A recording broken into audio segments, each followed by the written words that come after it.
प्यारे बच्चों, GK classes में आप लोगों का बहुत बहुत स्वागत है।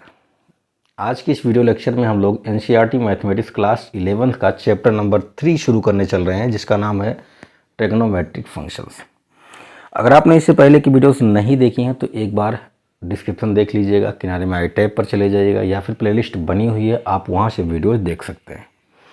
प्यारे बच्चों, अगर ट्रिग्नोमेट्रिक फंक्शंस की बात करें तो इसके बारे में थोड़ी बहुत जानकारी आपने क्लास 10th में हासिल की होगी, थोड़ी बहुत जानकारी आपको हो गई होगी। जो अपने क्लास 10th में जो ट्रिग्नोमेट्री का इंट्रोडक्शन होता है वहाँ पर आपने पढ़ा था, और क्लास 10th में आपने क्या क्या पढ़ा था उसके बारे में थोड़ी सी बात करेंगे। उसके बाद हम लोग क्लास 11th के ट्रिग्नोमेट्रिक फंक्शंस के चैप्टर की शुरुआत कर देंगे, ठीक है। तो क्लास 10th में आपने क्या पढ़ा था? पहली बात तो आपने ट्रिग्नोमेट्रिक रेशियोज़ के बारे में जानकारी ली थी। आपके पास एक राइट एंगल ट्रायंगल होता था लाइक दिस। ये ट्रायंगल ABC है। राइट एंगल का मतलब एक एंगल उसका 90 डिग्री का होगा। अगर ये 90 डिग्री है तो ये आपका हाइपोटेनस होता है। अगर यहाँ पर मैं थीटा यानी इस एंगल की अगर मैं बात करूँ तो ये आपका परपेंडिकुलर होता है और ये आपका बेस होता है। ये जो थीटा होता है ये एक्यूट एंगल होता है, मतलब 90 डिग्री से छोटा होगा, ठीक है। तो आपने क्या पता किया था? आपने पता किया था भाई साइन थीटा। ये ट्रिग्नोमेट्रिक रेशियोज होते हैं। साइन थीटा क्या होता है? साइन थीटा आपका होता है परपेंडिकुलर अपॉन हाइपोटेनस, यानी this side divided by this side. Cos theta की बात करें अगर हम, तो ये होता है base upon hypotenuse, this side upon this side. Next आपका आता है टेन थीटा। टेन थीटा क्या होता है? Perpendicular upon base, P upon B। Cot theta क्या होता है? कॉट थीटा आपका होता है बेस अपॉन परपेंडिकुलर। नेक्स्ट आपका आता है सेक थीटा। सेक थीटा क्या होता है? Hypotenuse upon base. And last आपका होता है कोसेक थीटा। ये क्या होता है भाई? ये होता है हाइपोटेनस अपॉन परपेंडिकुलर। ये 1 2 3 4 5 6 ये कुल 6 ट्रिग्नोमेट्रिक रेशियोज थे जिनके बारे में आपने जाना होगा क्लास 10th में, ठीक है ना। अब यहाँ पर अगर आप देखें तो जो साइन थीटा होता है इसका जस्ट उल्टा कोसेक थीटा होता है। अब देखो यहाँ पर परपेंडिकुलर अपॉन हाइपोटेनस है, इसमें क्या है? हाइपोटेनस अपॉन परपेंडिकुलर है। तो अगर हम इसको उल्टा कर दें, यानी हम अगर कहें कि भाई साइन थीटा जो होता है आपका ये कोसेक थीटा का उल्टा होता है, तो कहने का मतलब ये हो जाएगा कि 1 अपॉन कोसेक थीटा हो जाएगा। साइन को उल्टा करोगे तो ये बनेगा, इसको उल्टा करोगे ये बनेगा। तो ये नंबर 7 आपको मिल गया। ऐसे ही कोस की बात करें तो कोस आपका सेक का उल्टा होता है, तो नेक्स्ट आपको मिल जाएगा cos theta equal to 1 upon sec theta. ये सब आप क्लास 10th में पढ़ चुके हैं। नेक्स्ट की बात करें जो आपका टेन थीटा है, ये कॉट थीटा का उल्टा। देखो ये परपेंडिकुलर अपॉन बेस है, इसमें बेस अपॉन परपेंडिकुलर। अगर इसको उल्टा कर दें तो ये बनेगा, इसको उल्टा कर दें तो ये बनेगा। तो आपने ये भी पता किया था, ये भी आपको पता है कि जो टेन होता है वो कॉट का उल्टा होता है। एक चीज़ और आप जानते हैं, यही जो टेन होता है ना, यही जो टेन होता है, नंबर 10 यहाँ पर लिख देता हूँ। यही जो टेन होता है इसी को हम लिखते हैं क्या? Sine theta divided by cos theta. ये भी होता है। अगर हम इसको इससे डिवाइड कर दें, है ना, देखो ध्यान से, इसमें क्या है? P/H है और इसमें क्या है? B/H है। तो अगर हम डिवाइड कर दें तो ये H इस H से कैंसिल हो जाएगा। ओवरऑल आपके पास बचेगा P अपॉन B। P मतलब परपेंडिकुलर, B मतलब बेस। तो परपेंडिकुलर अपॉन बेस क्या होता है? टेन ही तो होता है। तो वही हमने लिखा। ये आपका साइन था, ये आपका कॉस था। ऐसे ही आप कह सकते हैं कि भाई जो आपका कॉट थीटा होता है ये इसका उल्टा होता है, इसका उल्टा होता है। तो इसमें साइन बाई कॉस है, तो इसमें क्या होगा? कॉस बाई साइन है। इसमें क्या होगा? कॉस बाई साइन होगा। तो ये ट्रिग्नोमेट्रिक रेशियोज के बारे में आपने बात किया था, और इनसे रिलेटेड ये कुछ और आइडेंटिटीज हमको, फार्मूले हमको मिल गए थे, ठीक है ना। तो ये हम क्लास 10th में पढ़ चुके हैं। अब इससे आगे थोड़ी सी बात करते हैं। इसके आगे आपने क्या पढ़ा था? इसके आगे आपने जो sine cos tan cot sec cosec हैं, इनकी वैल्यूज़ आप डिफरेंट डिफरेंट एंगल पर याद किया था, लर्न किया था और आपने सीखा था। उनका यूज कैसे किया जाता ये भी आपने देखा था, है ना। तो आओ देखते हैं उनको भी। पहले आप चाहें तो स्क्रीनशॉट ले लीजिए, आपके काम की चीज़ें हैं।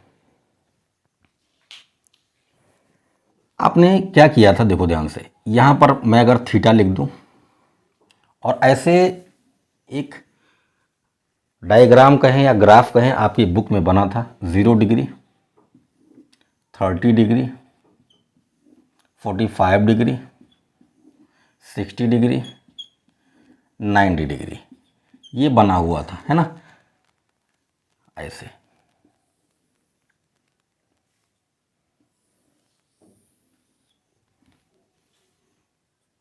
यहां पर था आपका साइन,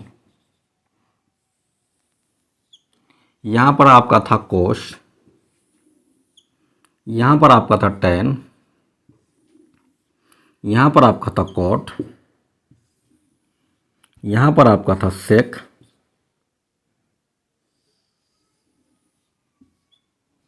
और लास्ट में आपका था कोसेक। यही था। साइन 0 की वैल्यू 0 होती है, साइन 30 की वैल्यू 1/2 होती है, 45 की वैल्यू 1/√2 होती है, 60 की वैल्यू √3/2 होती है, 90 की वैल्यू 1 होती है। साइन की जो वैल्यू होती है ना वो धीरे धीरे बढ़ती हुई जाती है और 90 पर 1 हो जाती है, ठीक है ना। अब जो कॉस होता है वो उल्टा होता है। जो साइन का मैक्सिमम होता है वही कॉस का मिनिमम होता है, यानी कि मिनिमम मतलब मिनिमम एंगल पर उसकी वैल्यू होती है। मतलब 0 पर, साइन 0 पर तो 0 है, लेकिन कास 0 पर क्या होगा, 1 होगा। तो पीछे से इसको लिखते हुए चले जाओ। अगर आपने साइन को याद कर लिया ना तो बाकी सारी चीज़ें बहुत ही आसान हो जाती हैं। देखो साइन 0 पर 0 है, 30 पर 1/2 है, 45 पर 1/√2 है, 60 पर √3/2 है, 90 पर 1 है। अब कास क्या होगा, पीछे से लिख दो। ये लास्ट में 1 है तो यहाँ 1, फिर √3/2, फिर 1/√2, फिर 1/2 एंड फिर 0। साइन और कॉस की वैल्यू 45 डिग्री पर सेम होती है, इस बात को ध्यान रखेंगे। 0 पर साइन 0 होता है, 90 पर 1 होता है, लेकिन कॉस जो है वो 0 पर 1 होता है और 90 पर 0 हो जाता है। नेक्स्ट की बात करें टेन की, तो टेन क्या होता है, साइन बाई कॉस होता है। अभी मैंने बताया टेन क्या होता है, टेन थीटा क्या होता है, sine theta divided by cos theta होता है, ये हम जानते हैं। तो क्या करें, अगर हम टेन 0 की वैल्यू चाहते हैं तो साइन बाई 0 और साइन बाई कॉस कर दें। तो 0 पर साइन 0 की वैल्यू 0 है एंड कॉस की वैल्यू कितनी है, 1 है। तो 0 को 1 से डिवाइड करोगे तो 0 ही आएगा, यानी टेन 0 पर 0 होता है। नेक्स्ट 30 पर देखें तो दिस अपॉन दिस, तो 1/2 डिवाइडेड बाई √3/2, कैंसिल कर दो तो 1/√3 आ जाएगा। लो भाई, केवल आपको साइन का याद करना है। साइन का याद कर लिया तो कास को पीछे से लिखते हुए चले आओ, और साइन कास मिल गए तो बाकी सब मिल जाएंगे, है ना। नेक्स्ट अगर हम देखें तो दिस अपॉन दिस करोगे तो कैंसिल होकर 1 आ जाएगा, दिस अपॉन दिस करोगे तो √3 आएगा, दिस अपॉन दिस करोगे तो इनफाइनाइट आएगा। क्यों, क्योंकि 1/0 क्या हो जाएगा, 1/0 तो आपका अनडिफाइन हो जाता है, यानी कि इनफाइनाइट आएगा, ठीक है ना। कॉट की बात करें तो कॉट अब टेन का उल्टा होता है। बस कॉट को लिखने के लिए टेन को जैसे लिखा था पीछे से लिखना शुरू कर दो, यानी यहाँ पर हो जाएगा इनफाइनाइट, यहाँ पर हो जाएगा √3, यहाँ पर हो जाएगा 1, यहाँ पर हो जाएगा 1/√3 और यहाँ पर हो जाएगा 0। टेन और कॉट की वैल्यू 45 डिग्री पर सेम होती है, ठीक है ना। नेक्स्ट सेक की बात करें तो अभी मैंने कुछ देर पहले बताया कि जो आपका सेक होता है वो कॉस का उल्टा होता है। Sec theta equal to 1/cos theta, यानी कि जो कॉस की वैल्यू है उसको अगर उल्टा करते हुए चले जाएं तो हमको सेक की वैल्यू मिल जाएगी। यानी कॉस की वैल्यू अगर 0 डिग्री पर 1 है तो 1 का उल्टा यानी 1/1 करोगे तो 1 ही आएगा, यानी सेक 0 पर 1 होगा। इसको उल्टा करेंगे तो नीचे 2 है, ऊपर चला जाएगा यानी 2/√3 हो जाएगा। इसको उल्टा करोगे तो √2/1 हो जाएगा, तो नीचे 1 लिखने का कोई मतलब नहीं है। यहाँ पर करोगे उल्टा करोगे तो 2 हो जाएगा। और 0 को जब उल्टा करोगे ना, 0 को उल्टा करोगे तो 1/0 आएगा, ध्यान रखना। और 1/0 क्या होता है, इनफाइनाइट होता है, तो यहाँ पर इनफाइनाइट हो जाएगा। अब सेक लिख दिया तो सेक भी कोसेक का उल्टा हो जाता है ना। हालांकि आप चाहें तो साइन को भी उल्टा करके निकाल सकते हैं। तो साइन को उल्टा करो, 0 है तो 1/0 करोगे इनफाइनाइट आएगा, फिर क्या आएगा 2 आएगा, फिर क्या आएगा √2 आएगा, फिर आएगा 2/√3 आएगा और फिर आपका 1 आएगा। तो ये जो टेबल था ट्रिग्नोमेट्रिक रेशियोज का डिफरेंट डिफरेंट एंगल पर जो आपने वैल्यू चेक किया था, ये आप क्लास 10th में पढ़ चुके हैं और ये सब कुछ आप चेक कर चुके हैं, सब कुछ आपने याद किया होगा, इन सब का आपने इस्तेमाल किया होगा। ठीक है, तो ये भी हमने क्लास 10th में पढ़ा था, ये भी याद रखना बहुत ही ज़रूरी है। ठीक है, तो ये तो आपके बुक में होगा ही, फिर भी आप चाहें तो अपनी कॉपी में नोट कर सकते हैं। ठीक है, अब कुछ कॉम्प्लीमेंट्री एंगल्स को लेकर, कुछ क्वाड्रेंट्स को लेकर कुछ चीज़ें आपने पढ़ी थी, वो भी देख लेते हैं। देखो, trigonometric ratios of complementary angles, ये क्या होता है? देखो ध्यान से, आपने जैसे मैं लिखूंगा अभी आपको याद आ जाएगा। आपने साइन 90 माइनस थीटा के बारे में बात किया था, कॉस 90 माइनस थीटा के बारे में बात किया था, टेन 90 माइनस थीटा के बारे में बात किया था, कोट 90 माइनस थीटा के बारे में बात किया था, सेक 90 माइनस थीटा के बारे में बात किया था, कोशक 90 माइनस थीटा के बारे में बात किया था। ये क्या होता है? तो इनके बारे में हम लोगों ने बात कर लिया है क्लास 10th में। पहली बात तो आप जान लीजिए, क्वाड्रेंट 4 पार्ट हो गए, first part, second part, third part and fourth part. ये जो फर्स्ट पार्ट होता है ना, ये सबका घर होता है, यानी हम कहेंगे ऑल पॉजिटिव। अभी आपको समझाते हैं। सबका घर मतलब क्या? ट्रिग्नोमेट्रिक रेशियोज कितने हैं? तो ट्रिग्नोमेट्रिक रेशियोज हैं आपके पास कुल 6, sine, cos, tan, cot, sec and cosec, यही तो 6 हैं। तो फर्स्ट वाले क्वाड्रेंट में 6 के 6 रह सकते हैं, उनका घर है। ठीक है ना, मतलब अगर इस फर्स्ट क्वाड्रेंट में sign, cos, tan, cot, sec, cosec आते हैं तो उनकी वैल्यू क्या होगी? पॉजिटिव होगी। भाई अपने घर में कोई नेगेटिव थोड़ी होगा, पॉजिटिव होगा। सेकंड वाले की अगर बात करें तो सेकंड वाला घर होता है साइन का और कोशक का। ध्यान रखना, जहां साइन रहेगा वहीं कोशक रहेगा। क्यों? क्योंकि ये दोनों एक दूसरे के पूरक हैं। मतलब साइन और कोशक इसमें पॉजिटिव रहेंगे। अब तीसरे की बात करें तो ये टेन एंड कॉट का घर होता है, यहां पर टेन और कॉट पॉजिटिव होंगे। और बचा चौथा, तो ये आपका कॉस और सेक का घर होता है, यानी इसमें कॉस और सेक पॉजिटिव होंगे। अब हम कैसे जान पाएंगे कि कौन सा फर्स्ट क्वाड्रेंट है, कौन सा सेकंड है, कौन सा थर्ड है? तो ध्यान रखना, 0 डिग्री से लेकर 90 डिग्री, 0 से 90 के बीच की अगर हम बात करेंगे तो ये आपका फर्स्ट क्वाड्रेंट होता है। नाउ 90 टू 180 की अगर हम बात करें तो ये आपका सेकेंड क्वाड्रेंट होता है। ऐसे ही 180 टू 270 की बात करें तो ये आपका थर्ड क्वाड्रेंट होता है। एंड 270 टू 360 की बात करें तो आपका ये फोर्थ क्वाड्रेंट होता है। हम जानते हैं कि अगर हम एक पूरा चक्कर लगाएं तो टोटल 360 डिग्री हम घूम जाते हैं। ठीक है ना, मतलब 0 से लेकर 90 डिग्री के बीच में अगर कहीं हम बात करते हैं तो हमारा फर्स्ट क्वाड्रेंट में आएगा। जैसे मान लीजिए मैंने कहा 75 डिग्री, तो 75 डिग्री जो होगा वो 0 से 90 के बीच में ही होगा। 45, 60, 30 ये सब क्या होंगे? फर्स्ट क्वाड्रेंट में होंगे। और जैसे मैंने कहा 120, तो 120 आपका सेकंड में आ जाएगा। मैंने कहा 200 या 190 या 250 वो आपका थर्ड में आएगा। मैंने कहा 300 या 350 तो आपका फोर्थ में आएगा। तो इनके अंदर अगर रहेगा तो आपका उसी हिसाब से क्वाड्रेंट होता है। अब एक बात और जान लीजिए, एक बहुत ही काम की चीज़, 90 डिग्री और 270 डिग्री की जब बात आएगी तो वहाँ पर ट्रिग्नोमेट्रिक रेशियोज जो होते हैं वो चेंज होते हैं। जैसे अगर साइन है तो ये कॉस में चेंज हो जाएगा। कब? जब 90 और 270 डिग्री की बात होगी। और जो कॉस है वो आपका साइन में चेंज हो जाएगा। ऐसे ही अगर टेन है तो वो कॉट में चेंज होगा और कॉट है तो टेन में चेंज होगा। अगर सेक है तो वो आपका कोसेक में चेंज होगा और कोसेक है तो सेक में चेंज होगा। अब बताता हूं मैं कि इसका मतलब क्या है। कब हम जान पाएंगे कि 90 पर है, कब 270 पर है ना? ये किसके लिए है? मैं लिख देता हूं, फॉर 90 डिग्री या 270 डिग्री, ये उसके लिए है। हाँ, अगर 180 हो, 0 हो, 360 हो तो उस पर कोई चेंजिंग नहीं आती है, साइन है तो साइन ही रहेगा, कॉस है तो कॉस ही रहेगा, टेन है तो टेन ही रहेगा, कॉट है तो कॉट ही रहेगा, सेक है तो सेक ही रहेगा, और कोसेक है तो कोसेक ही रहेगा।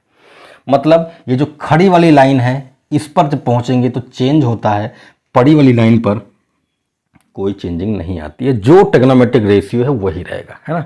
अब यहाँ पर देखो, ये जो हमने ट्रिग्नोमेट्रिक रेशियोज को, हमने कॉम्प्लीमेंट्री एंगल के बारे में बात किया ना कि trigonometric ratios of complementary angles, इसका मतलब क्या है, इसका मतलब मैं आपको समझाता हूँ। यहाँ पर लिखा है साइन 90 माइनस थीटा।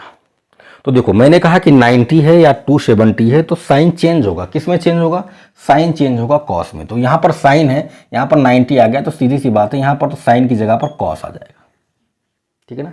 अब सवाल ये उठता है कि ये जो साइन 90 माइनस थीटा लिखा है ये किस क्वाड्रेंट में जा रहा है, किस क्वाड्रेंट में जा रहा है, फर्स्ट वाले में है, सेकंड वाले में है, थर्ड वाले में है, फोर्थ वाले में है। भाई उसी हिसाब से तो पॉजिटिव नेगेटिव होगा। सेकंड वाले में केवल साइन और कोसेक ही पॉजिटिव रहेंगे, उसके अलावा कोई पॉजिटिव नहीं रहेगा, सारे नेगेटिव होंगे। तीसरे वाले में टेन कॉट पॉजिटिव होंगे, बाकी सब नेगेटिव होंगे। फोर्थ वाले में कॉस और सेक पॉजिटिव होंगे, बाकी सब नेगेटिव होंगे। हाँ, पहले में सारे के सारे पॉजिटिव होंगे। तो देखो 90 माइनस थीटा, 90 मतलब 90 माइनस थीटा का मतलब क्या कि 90 से कुछ कम। भाई थीटा कुछ भी हो सकता है, 0 डिग्री, 30 डिग्री, 45 डिग्री, 60 डिग्री, कुछ भी हो सकता है। तो 90 माइनस थीटा मतलब 90 में से आप थीटा को हटा रहे हो, तो मतलब 90 से कम आएगा। भाई 90 में से थीटा को हटा रहे हो तो कम ही आएगा। इसका मतलब 90 माइनस थीटा का मतलब क्या है कि 90 में से आप कुछ भी कम करोगे तो आप फर्स्ट में ही तो जाओगे। भाई 90 में से कुछ भी घटाओगे तो 0 और 90 के बीच में ही रहोगे, इससे आगे तो जाओगे नहीं। इसका मतलब आप फर्स्ट क्वाड्रेंट में चल रहे हो, और फर्स्ट क्वाड्रेंट में ऑल पॉजिटिव होते हैं, टेंशन लेने की जरूरत नहीं। Sine cos, tan cot, sec cosec सारे के सारे पॉजिटिव होंगे। मतलब साइन चेंज हुआ कॉस में और वैल्यू पॉजिटिव होगी तो यह आएगा cos theta. Cos 90 minus theta है, 90 माइनस थीटा फर्स्ट वाले में जा रहे हो तो ये पॉजिटिव ही रहेगा। अब कॉस है तो कॉस किस में चेंज होगा, साइन में, तो ये हो गया साइन थीटा। ये आप पढ़ चुके हो क्लास 10th में, कुछ नया नहीं बता रहा हूं। अभी हम क्लास 11th का कुछ पढ़े ही नहीं है। टेन 90 माइनस थीटा चेंज होगा कॉट थीटा होगा। टेन किस में चेंज होता है, कॉट में, और कॉट है तो टेन में चेंज होगा। सेक है तो कोसेक में चेंज होगा, और कोसेक है तो सेक में चेंज होगा। ये सब आप पढ़ चुके हो, ठीक है ना, ये सब पढ़ चुके हो। अब एक चीज़ अब मैं आपको बताता हूँ। अगर मैं यहाँ पर लिख दूँ साइन 90 प्लस थीटा और यहाँ पर दूसरा लिख दूँ मैं कॉस 90 प्लस थीटा, तो ये क्या होगा। तो देखो भाई 90 आ गया तो 90 पर तो चेंज होना है। साइन है तो किस में चेंज होगा, कॉस में। लो भाई कॉस कर दिया, कॉस थीटा लिख दिया। अब सवाल ये उठता है कि ये किस क्वाड्रेंट में पॉजिटिव होगा या नेगेटिव होगा। तो देखो भाई 90 प्लस थीटा मतलब 90 से कुछ ज़्यादा, इसमें 90 माइनस थीटा से 90 से कुछ कम, यहाँ पर ज़्यादा, तो 90 से ज़्यादा किस में जाएगा, दूसरे वाले में जाएगा। और दूसरा किसका घर है, साइन और कोसेक का घर है। मतलब इस घर में साइन और कोसेक पॉजिटिव होंगे, बाकी सारे के सारे नेगेटिव होंगे। तो ये क्या आया, ये तो कॉस आया, यहाँ पर क्या कर दें, नेगेटिव लगा दें।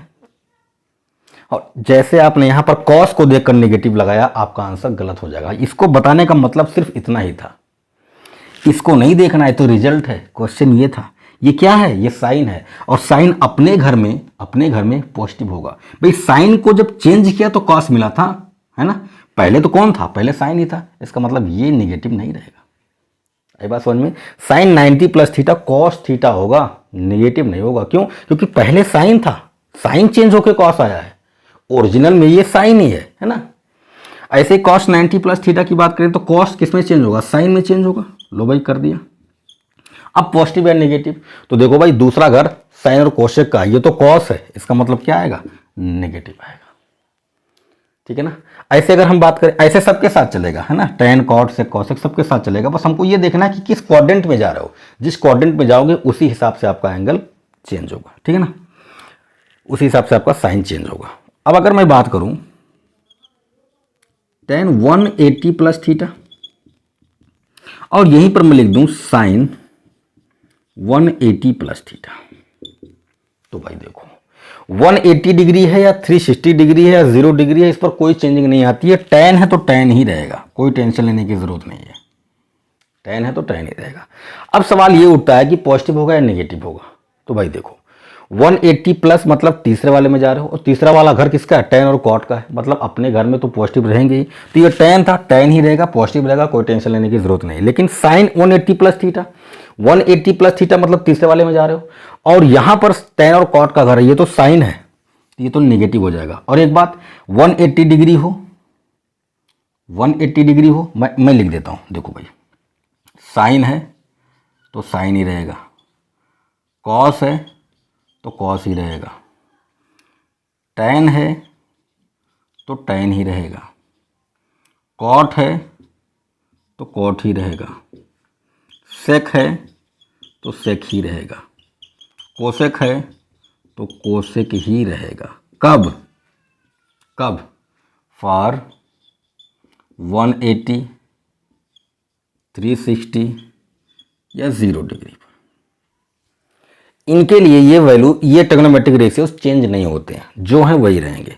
तो साइन जो है वो साइन ही रहेगा, क्यों, क्योंकि 180 की बात हो रही है। लेकिन अब यहां पर साइन क्या होगा, तो 180 प्लस थीटा है, मतलब तीसरे वाले में, तीसरा किसका घर है, tan और cot का, इसमें कौन है, साइन, तो साइन नेगेटिव होगा। ठीक है, तो इस तरह से हम लोग ट्रिग्नोमेट्रिक रेशियोज की वैल्यू जो हमारी चेंज होती है, पॉजिटिव नेगेटिव, पॉजिटिव कब होगा नेगेटिव कब होगा, वो हम लोग क्वाड्रेंट से आइडिया लगा लेते हैं। तो ये कॉम्प्लीमेंट्री एंगल्स को लेकर भी आपने क्लास 10th में पढ़ा था। ठीक है, तो ये अब ये आपका प्रीवियस ही चल रहा है ना। इसके बाद आपने कुछ ट्रिग्नोमेट्रिक आइडेंटिटीज़ के बारे में बात किया था, उसको भी देख लेते हैं। तो आप चाहें तो स्क्रीनशॉट ले सकते हैं, अदरवाइज हम लोग आगे बढ़ते हैं। क्लास 10th में आपने कुछ ट्रिग्नोमेट्रिक आइडेंटिटीज़ के बारे में पढ़ा था। वो क्या था, फर्स्ट आपका था भाई sine square theta plus cos square theta equal to 1, ये आपने पहला पढ़ा था। और यहीं से दो निकल के आते थे, यहीं से आप बोलते थे भाई साइन स्क्वायर थीटा जो होता है 1 माइनस कास स्क्वायर थीटा होता है, एंड नेक्स्ट जो आपका होता है कॉस स्क्वायर थीटा, ये 1 माइनस साइन स्क्वायर थीटा होता है। तो इसी से हम लोग ये दोनों निकाले थे। जब साइन स्क्वायर की वैल्यू निकालेंगे तो ये उधर चला जाएगा, जब कास स्क्वायर की वैल्यू निकालेंगे तो ये उधर चला जाएगा। ये पहली आइडेंटिटी थी। दूसरी आइडेंटिटी की बात करें तो आपने पढ़ा था sec square theta minus tan square theta equal to 1। यहाँ से दो निकल के आते हैं। First is sec square theta equal to 1 plus tan square theta, and second की बात करें tan square theta equal to sec square theta minus 1। ये इधर जाएगा, ये इधर आएगा। ठीक है ना। थर्ड की बात करें तो आपने पढ़ा था cosec square theta minus cot square theta equal to 1। यहाँ से भी दो निकल के आते हैं। एक आपका होता है cosec square theta equal to 1 plus cot square theta, and next आपका था cot square theta equal to cosec square theta minus 1। तो ये कुछ ट्रिग्नोमेट्रिक आइडेंटिटीज थी जो आपने क्लास 10th में पढ़ा था। ठीक है ना। इसके बाद आपने हाइट एंड डिस्टेंस के क्वेश्चन सॉल्व किए थे, ये भी आपको याद होगा, है ना, ये भी आपको याद होगा। ठीक है ना।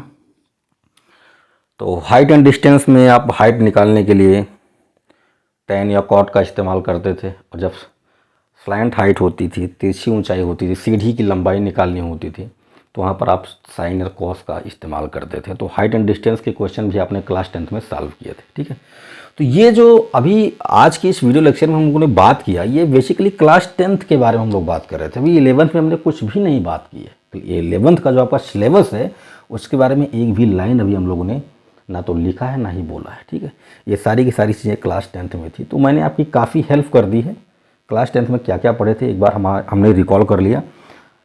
फिर भी मैं आपसे बोलूँगा कि अगर आपके पास 10th की बुक होनी चाहिए, है ना, तो एक बार आप क्लास 10th में जितनी ट्रिग्नोमेट्री है इस चैप्टर को पढ़ने से पहले वहाँ से आप सारी चीज़ें देख लें। फार्मूले क्या क्या हैं, एग्जाम्पल्स और जो न्यूमेरिकल्स थे, एक्सरसाइज थी।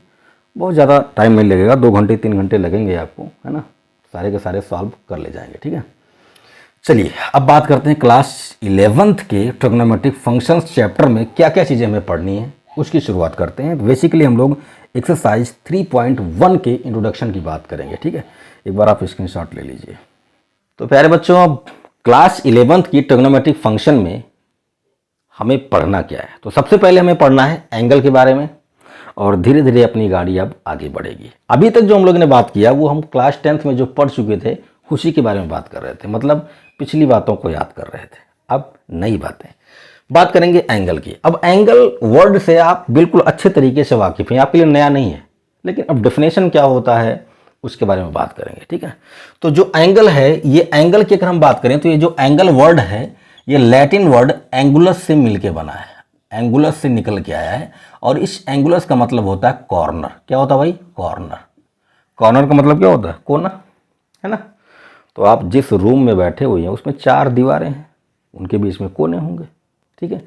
तो एंगल लैटिन वर्ड एंगुलस से निकल के आया जिसका मतलब कॉर्नर होता है। अब डेफिनेशन क्या कहता है कि major of rotation of a given रे। कोई रे अगर आपके पास है तो उसको रोटेट कराओ और मेजर कर लो अबाउट इट्स इनिशियल पॉइंट। एक पॉइंट होगा, उसको फिक्स करके उसी को आप क्या बोलोगे? एंगल बोलोगे। अब ये डेफिनेशन जो कहता है उसको हम लोग समझ लेते हैं। ये आपके पास कोई एक रे है, जो गिवन रे बोला ना, वही हमारे पास एक रे है।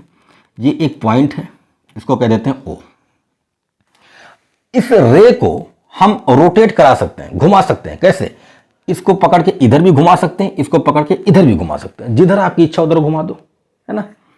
मान लो कि मैंने इसको फिक्स करके, इस पॉइंट को फिक्स करके इसको इधर रोटेट कराया, इधर रोटेट कराया, तो मुझे ये जो रे है इसकी एक पोजीशन ये मिल गई। तो ये आपका गिवन रे था, रोटेट कराया तो ऐसे यहां पहुंच गया। तो यहां पर जो मेजर होता है इनिशियल पॉइंट को लेकर गिवन रे और रोटेट होने के बाद जो रे मिलता है उसी के बीच आपका क्या बनता है? एंगल बनता है। वही तो बोल रहा है, measure of rotation of a given ray about its initial point is called an angle, है ना।